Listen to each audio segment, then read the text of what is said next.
If for an Xbox customer, the thing I want you to know is this is about delivering great exclusive games for you that ship on platforms where Game Pass exists. And that's our goal. That's why we're doing this. That's the root of this partnership that we're building, and the creative capability we will be able to bring to market. What's going on, people? NGS back at it with another video, and today we're going to be talking all about Xbox. It's going to be another news roundup thingy-mabobber-majigger. The majority of it is going to be focused on the recent Bethesda roundtable that went on, but there are a couple of things related to Xbox that many of y'all might not be aware of, so I thought might as well catch everybody up to speed. So a few days back, we got our first look at the March update for the Xbox ecosystems. As many of y'all know, when it comes to these game console manufacturers, every couple of weeks, every couple of months, they like to do system updates. It's kind of par for the course now with technology. As we get a lot of advancements, we also get a lot of bugs. And one thing that Xbox has been really good at this generation is listening to community feedback, hence why they are incorporating a lot of features. But once you get the features, there's always room for improvement. Xbox has been really good on the feature side of things, listening to community feedback. So one feature that they incorporated quite some time ago was auto HDR, and a feature that they just added was FPS boost. Both of these are essentially tools that you can use to make your games look and run even better than they did in their original states. However, for a lot of the purists out there who might not like their games being boosted in terms of performance, or people who don't like auto HDR for whatever reason, you now have the opportunity to adjust those things to your liking in the March update. If you don't want auto HDR, you can turn it off. If you don't like FPS boost, if you want to play it at the original frame rate that the game ran at way back when, you can do that too. But probably the biggest part of the March update has to do with the Xbox accessory app. It is getting an update to coincide with the release of the brand new Xbox headset. I'm sure many of y'all have seen this floating around the internet. It does look pretty friggin' dope. I can't wait to get my hands on one.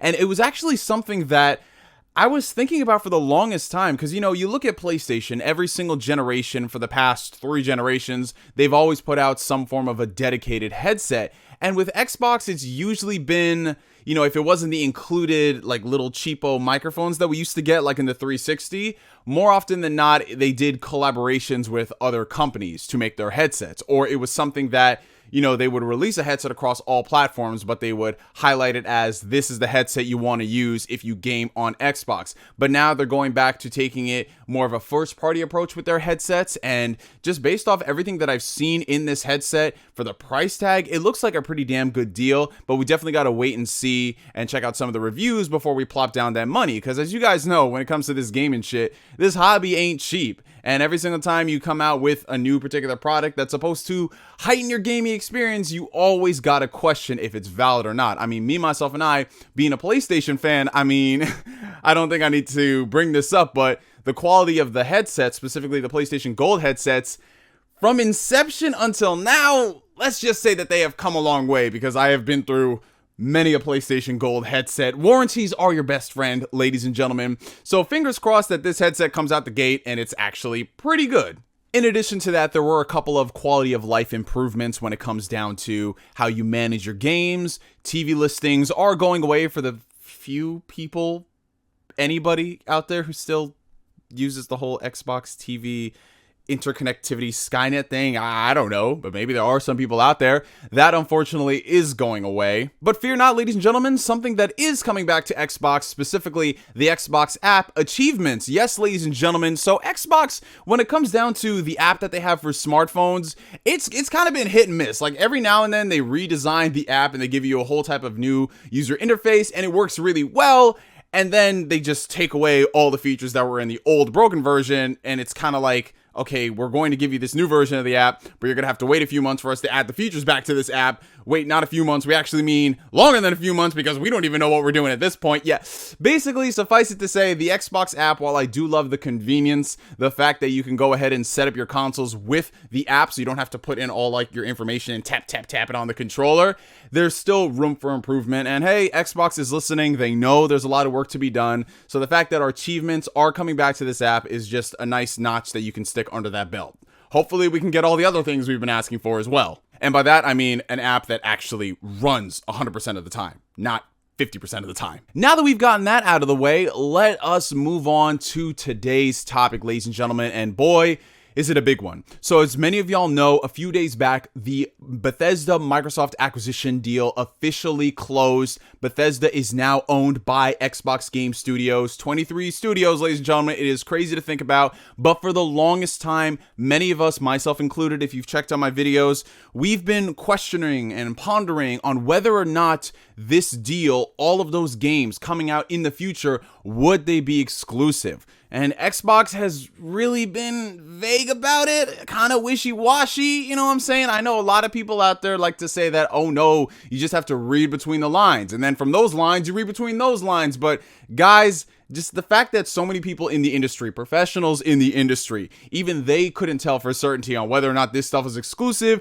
that is a problem. It is definitely mixed messaging. So you kind of have to think outside of your particular camp, whether you are Team Xbox or Team PlayStation. It just wasn't transparent whatsoever until today, where Phil Spencer came out and he just dropped the ban hammer, basically saying, yes, outside of any pre-existing licensing deals, everything is going to be exclusive. Phil Spencer says, obviously, I can't sit here and say every Bethesda game is exclusive, because we know that's not true. He's of course referring to games like Deathloop and Tokyo Ghostwire. There's contractual obligations that we're going to see through, as we always do in every one of these instances. We have games that exist on other platforms, and we're going to support those games on the platforms they're on. He's of course referring to things like Elder Scrolls Online, Fallout 76. There's communities of players. We love those communities and we will continue to invest in them. And even in the future, there may be things that have contractual things or legacy on different platforms that we'll go and do. That part in particular, I will come back to, ladies and gentlemen. But this is the major part that everybody needs to hear. If you're an Xbox customer, the thing I want you to know is that this is about delivering great exclusive games. Phil Spencer said exclusive games and Xbox in the same sentence talking about Bethesda. He said it. He said it. Yes, that's a big deal. For you that ship on platforms where Game Pass exists. That part is also interesting. Come back to that later.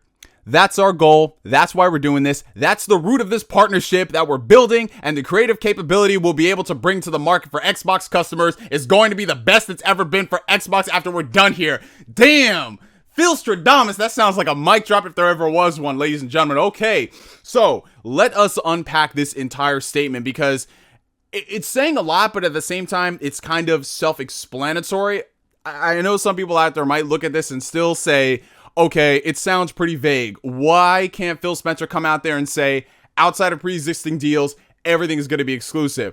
Honestly, you guys, I would just chalk that up to PR. I know we just want things to be as 100% transparent as possible, but with the way all of these corporate executives talks, not singling Phil out specifically, because I know Phil is a fan of the channel, he watches the channel, but you just kind of have to let their actions speak for themselves in this situation. And from what I am gathering with this comment, this is about as transparent as they have ever been when it comes down to Bethesda exclusivity on Xbox. I understood that when it comes down to the intent to acquire, obviously they can't say everything will be exclusive because, well, that deal might not go through. And then when they acquired it, you know, it was all about just saying, hey, we have this company. So we were just going to have to wait and see, take it on a case-by-case basis. All right, maybe that game is going to be exclusive. Maybe that game is going to be multi-plat. We'll just have to see what happens. But I think it's so funny because if you watch the Bethesda Roundtable, which I all implore you to do, and you look at Phil Spencer's body language and the way that he's talking, this man, it legit sounds like he just wanted to say it once and for all that all this stuff is exclusive. Like the PR stuff aside, if you just look at the way this man is talking, he's just saying, just once and for all, please stop tagging me in this stuff. That's what it comes off to me anyways. But there are a couple of things here that are worth mentioning. So first things first, like I talked about earlier in regards to we're going to ship games on platforms where Game Pass exists. A lot of people view this as, well, Xbox, they're veering away from the actual brand itself and making Game Pass itself the platform. And I know a lot of people out there like to run it as, oh, eventually there's going to come a time where there's no Xbox console. It's just Game Pass Xbox. That's literally what it is. They're going to phase out the consoles. They don't want that to be their focus. Obviously, I don't think they're going to phase out their consoles because that's where the vast majority of their user base, that's where they started, and that's where they will continue to play games, right? But as we've seen now, as they've expanded onto the PC side of things, Xbox coming back to PC, the Windows Store, Game Pass is on that as well. In addition to that, they've started focusing their efforts on Steam and bringing games to as many players as feasibly possible. I know that kind of shoots themselves in the foot in regards to whether or not a game is exclusive, but with Microsoft, they don't care anymore about having exclusives tied to one box. They'd rather have it available to everybody, asterisk included, of course. So that's why we're seeing games show up on PC, and not just PC, but Steam specifically. And who knows, there might come a time where Xbox and Steam could strike a deal where you have Game Pass on that service. I don't know the logistics of what would have to go down to bring Game Pass to Steam, but I mean, as we've seen with the games that are on the platform, Forza Horizon 4, Sea of Thieves, Grounded, Gears, every single time Xbox brings those games over to the platform, it's like they get a new influx of players, which obviously for them, bringing the games to PC, especially because they've re-released it so many times before, it's probably not as expensive as it would be compared to actually developing it from the ground up. So for them, it's low cost, but high rewards, especially with some of these evergreen titles that just keep selling and selling and selling and selling and selling. The moral of the story here is businesses like money, and if they have an opportunity to make money on a platform where they haven't made money on, they're definitely going to do that. Unless you're Nintendo, where you can release a Wii game for $60 in 2021 and it's still going to sell millions upon millions of copies, like continuously. But that shipping games on Game Pass part is really interesting because obviously, Xbox is thinking long term. The vision is big. They have the consoles, they have PC, they have streaming. What other platforms are there for them to put games out on? Well, there is the Nintendo Switch, and of course, Xbox is very vocal. They would love to bring Game Pass to PlayStation if that was feasibly possible, if both companies can work on something. Obviously, I don't think that is ever going to happen, but hey, never say never. This world, it's a crazy time to be alive. So who knows? Maybe one day we could see Game Pass on PlayStation. I'm not saying that would happen, but can you imagine how insane that would be? Like, Jesus Christ. The next portion of this statement I wanted to focus on was the contractual things or legacy comment. So I've seen a lot of people look at this and say, okay, that means that the games might not be exclusive if he's talking about legacy. There's a lot of franchises that have a legacy on platforms outside of Xbox. And I can understand where a lot of people are getting this idea from because it does sound a little vague. But I think when he's talking about contractual things, obviously he's referring to games that already have things in place. Games that already have pre-existing deals with particular publishers, particular platform holders, what have you. Those deals are still going to remain in place because that's just the nature of the business. Sure, Xbox could potentially buy out those contracts, but you got to look at it like this. Those games are still going to be making money for Bethesda and by further extension, Xbox. So why wouldn't they keep those deals in place, scoop up whatever revenue that they can for that platform for the entire year, and then when the games make their debut on PC or on Xbox, that's another stream of revenue. So again, it goes back to the whole PC thing, how, Forza Horizon 4 is launching on Steam years after the fact, yet it is still a top seller because there are people who want to buy the game who wouldn't own an Xbox or who wouldn't game on the Windows Store. So as far as contractual things are concerned, it is what it is, ladies and gentlemen. However, and I will touch on this later, we still don't know the extent of what that means. Is he referring to games that are already announced and coming out within the near future, or unannounced games? It is still a little vague, not as much as how things were before. But when it comes to legacy on different platforms, I think he's just talking about games that are already up and running. So Elder Scrolls Online, Fallout 76, and I'm going to do y'all one further.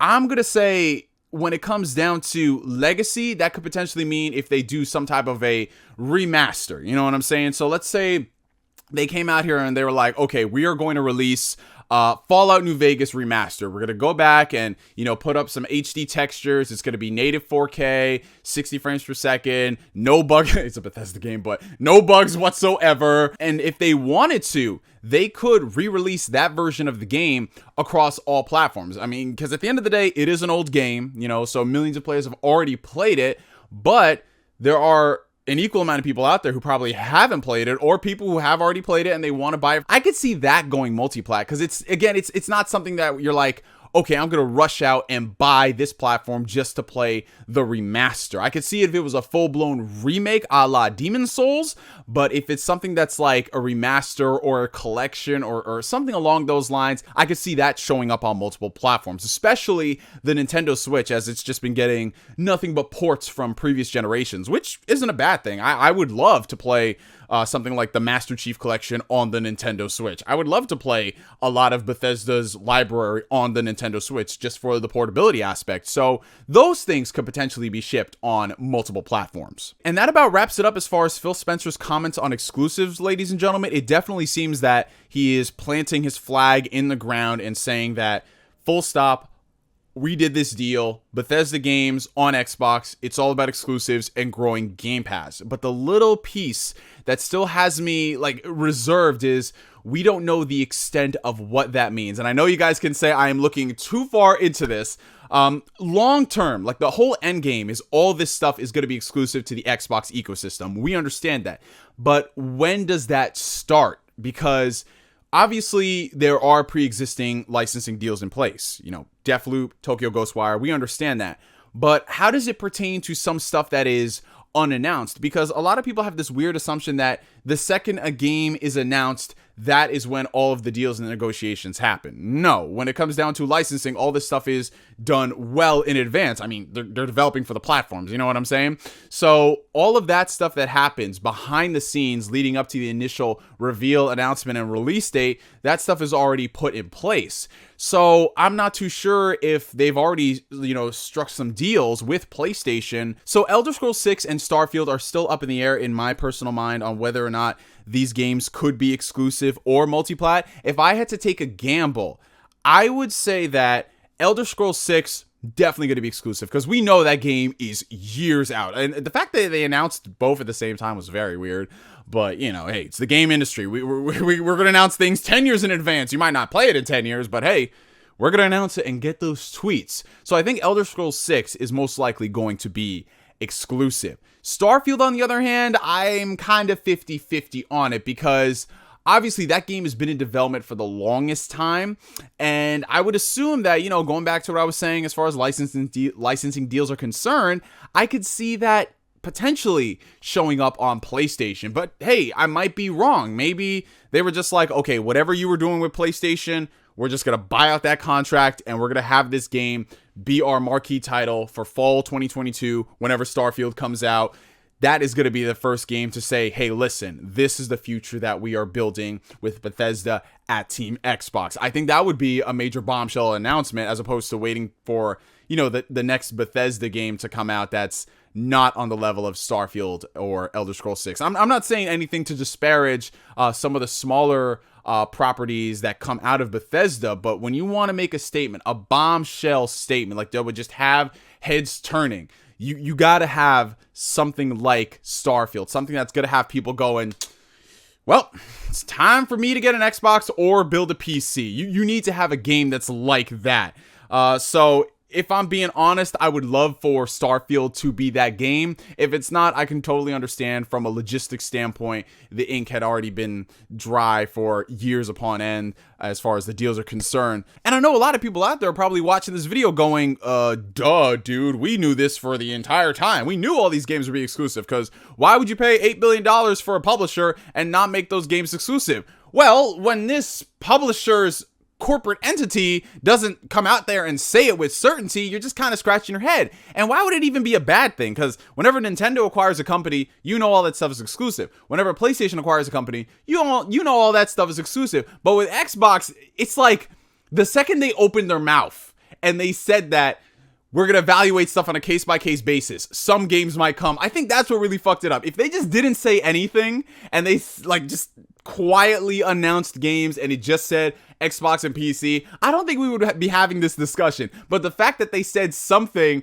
that wasn't literally what it should have been has people scratching their heads. But hey, it's a moot point now, ladies and gentlemen. We can go back to gaming. But before that, there is something else that happened at this Bethesda roundtable. Speaking of games coming to Game Pass, with the acquisition of Bethesda, we learned that there were going to be a lot of new games coming onto Game Pass's platform. Unfortunately, we didn't have a good idea of what games would be coming to the platform. Would these titles be benefited in any way coming onto Game Pass? And we finally got a couple of answers for that. So starting later this week, 20 new Bethesda games are going to be coming to Game Pass, and there's an asterisk I have to add to that because it's not 20 games that have never been on Game Pass. There are a couple of games here that have shown up on Game Pass, as I'm sure many of you guys who are subscribed to the service, you're like, I've been playing that in Game Pass for years. Why are they hyping this up? Some of those games are actually releasing for the first time on PC Game Pass and via xCloud streaming. So that's how they can run with the article that there's 20 new games coming to Game Pass, because